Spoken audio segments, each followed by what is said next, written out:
Assalamualaikum warahmatullahi wabarakatuh. Perkenalkan, saya Sudarmin. Saya berasal dari jurusan Pendidikan Geografi, Fakultas Keguruan dan Ilmu Pendidikan Universitas Sadoleo Kendari.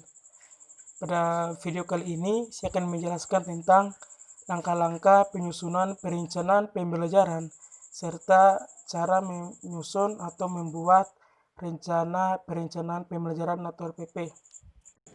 Baik, yang pertama saya akan menjelaskan tentang langkah-langkah penyusunan perencanaan pembelajaran. Yang pertama yaitu merumuskan tujuan khusus. Artinya, dalam merancang pembelajaran, tugas pertama dari seorang guru adalah merumuskan tujuan pembelajaran khusus beserta materi pelajarannya. Sebab tujuan umum atau standar kompetensi dan kompetensi dasar dari pembelajaran sudah dirumuskan oleh para pengembang kurikulum. Tugas guru adalah menerjemahkan tujuan umum pembelajaran, standar kompetensi dan kompetensi dasar menjadi tujuan khusus atau indikator pembelajaran yang lebih spesifik dan mudah terukur. Yang kedua, memilih pengalaman belajar. Artinya, belajar bukan hanya sekedar mencatat dan menghafal, akan tetapi proses berpengalaman sehingga siswa harus didorong secara aktif untuk melakukan kegiatan tertentu, mencari dan menemukan sendiri fakta. Ada kalanya proses pembelajaran juga dilakukan dengan simulasi dan dramatisasi. Tujuan yang hendak dicapai tidak hanya sekedar untuk mengingat, tetapi juga menghayati suatu peran tertentu yang berkaitan dengan perkembangan mental dan emosi siswa. Dan ada kalanya siswa juga diberi kesempatan untuk belajar secara berkelompok yang memberikan pengalaman pada siswa untuk mampu bersosialisasi dengan orang lain. Yang ketiga, menentukan kegiatan belajar mengajar. Artinya, menentukan kegiatan belajar mengajar yang sesuai pada dasarnya dapat dirancang melalui pendekatan kelompok atau pendekatan individual. Pendekatan kelompok adalah pembelajaran yang dirancang dengan menggunakan pendekatan klasikal, yakni pembelajaran di mana setiap siswa belajar secara berkelompok, baik besar maupun kelompok kecil. Pembelajaran individual adalah pembelajaran di mana siswa belajar secara mandiri melalui bahan ajar yang dirancang demikian sehingga siswa dapat belajar menurut kecepatan dan kemampuan masing-masing. Yang keempat, menentukan orang yang terlibat dalam proses pembelajaran. Orang-orang yang akan terlibat dalam proses pembelajaran dan berperan sebagai sumber belajar meliputi instruktur atau guru dan tenaga profesional. Peran guru dalam proses pembelajaran adalah sebagai pengelola pembelajaran. Agar guru dapat melaksanakan fungsi dan tugasnya secara maksimal, maka guru harus memiliki kemampuan untuk berbicara dan berkomunikasi dengan menggunakan berbagai media. Selain itu, guru juga berperan sebagai pengatur lingkungan belajar yang memberikan pengalaman belajar yang memadai bagi siswa.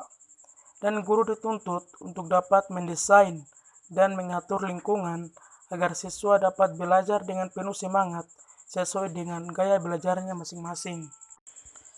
Yang kelima, memilih bahan dan alat. Penentuan bahan dan alat dengan mempertimbangkan hal-hal sebagai berikut. Yang pertama, keberagaman kemampuan intelektual siswa. Yang berikutnya, jumlah dan keberagaman tujuan pembelajaran khusus yang harus dicapai siswa. Berikutnya, tipe-tipe media yang diproduksi dan digunakan secara khusus. Berikutnya, berbagai alternatif pengalaman belajar untuk mencapai tujuan pembelajaran. Bahan dan alat yang dapat dimanfaatkan, fasilitas fisik yang tersedia, serta ketersediaan fasilitas fisik. Fasilitas fisik merupakan faktor yang akan berpengaruh terhadap keberhasilan proses pembelajaran.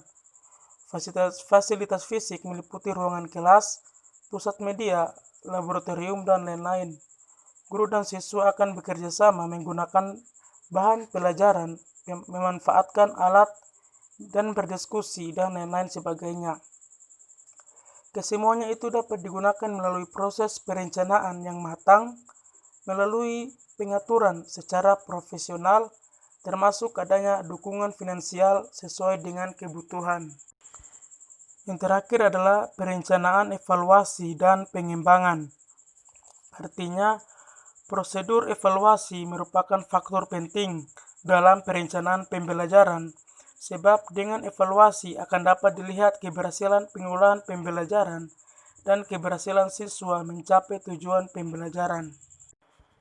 Baik, selanjutnya saya akan menjelaskan tentang penyusunan rencana pelaksanaan pembelajaran atau RPP. Di dalam penyusunan rencana pelaksanaan pembelajaran atau RPP, yang dapat diperhatikan yaitu yang pertama, di mana identitas mata pelajaran di dalamnya terdapat satuan pendidikan, kelas, semester, program studi, mata pelajaran atau tema pelajaran, jumlah pertemuan. Itu merupakan bagian-bagian dari identitas mata pelajaran. Yang kedua adalah yang harus diperhatikan yaitu standar kompetensi, yang merupakan kualifikasi kemampuan minimal peserta didik yang menggambarkan penguasaan pengetahuan, sikap, dan keterampilan yang diharapkan dicapai pada setiap kelas atau semester pada suatu mata pelajaran. Yang ketiga adalah kompetensi dasar, adalah sejumlah kemampuan yang harus dikuasai peserta didik dalam mata pelajaran tertentu sebagai rujukan penyusunan indikator kompetensi dalam suatu pelajaran. Yang keempat adalah indikator pencapaian kompetensi, adalah perilaku yang dapat diukur atau diobservasi untuk menunjukkan ketercapaian kompetensi dasar tertentu yang menjadi acuan penilaian mata pelajaran. Indikator pencapaian kompetensi dirumuskan dengan menggunakan kata kerja operasional yang dapat diamati dan diukur yang mencakup pengetahuan, sikap, dan keterampilan. Yang kelima adalah tujuan pembelajaran, di mana menggambarkan proses dan hasil belajar yang diharapkan serta dicapai oleh peserta didik sesuai dengan kompetensi dasar. Yang keenam adalah materi ajar, di mana memuat fakta, konsep, prinsip, dan prosedur yang relevan dan ditulis dalam bentuk butir-butir sesuai dengan rumusan indikator pencapaian kompetensi. Yang ketujuh adalah alokasi waktu, di mana di sini yang ditentukan sesuai dengan keperluan untuk pencapaian kompetensi dasar dan beban belajar. Yang kedelapan, metode pembelajaran, digunakan oleh guru untuk mewujudkan suasana belajar dan proses pembelajaran agar peserta didik mencapai kompetensi dasar atau seperangkat indikator yang telah ditetapkan. Pemilihan metode pembelajaran disesuaikan dengan situasi dan kondisi peserta didik, serta karakteristik dari setiap indikator dan kompetensi yang hendak dicapai pada setiap mata pelajaran. Yang kesembilan adalah kegiatan pembelajaran, di mana di dalamnya terdapat pendahuluan. Pendahuluan merupakan kegiatan awal dalam suatu pertemuan pembelajaran yang ditujukan untuk membangkitkan motivasi dan memfokuskan perhatian peserta didik untuk berpartisipasi aktif dalam proses pembelajaran. Berikutnya inti. Kegiatan inti merupakan proses pembelajaran untuk mencapai kompetensi dasar. Kegiatan belajar dilakukan secara interaktif, inspiratif, menyenangkan, menantang, dan memotivasi peserta didik untuk berpartisipasi aktif serta memberikan ruang yang cukup bagi prakarsa, kreativitas, dan kemandirian sesuai dengan bakat, minat, dan perkembangan fisik secara psikologis peserta didik. Kegiatan inti dilakukan secara sistematis dan sistemik melalui proses eksplorasi, elaborasi, dan konfirmasi. Yang berikutnya adalah penutup.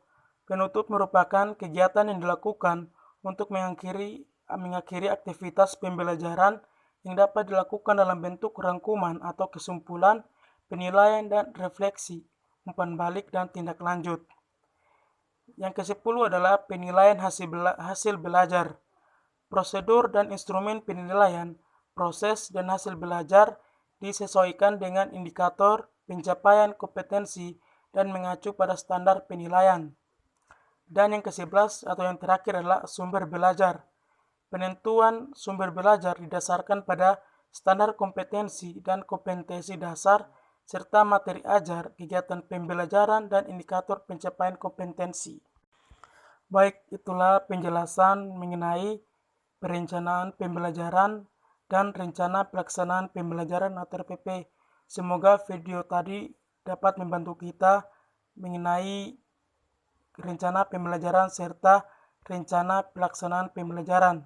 Semoga dapat bermanfaat bagi kita semua. Akhir kata saya ucapkan Assalamualaikum warahmatullahi wabarakatuh.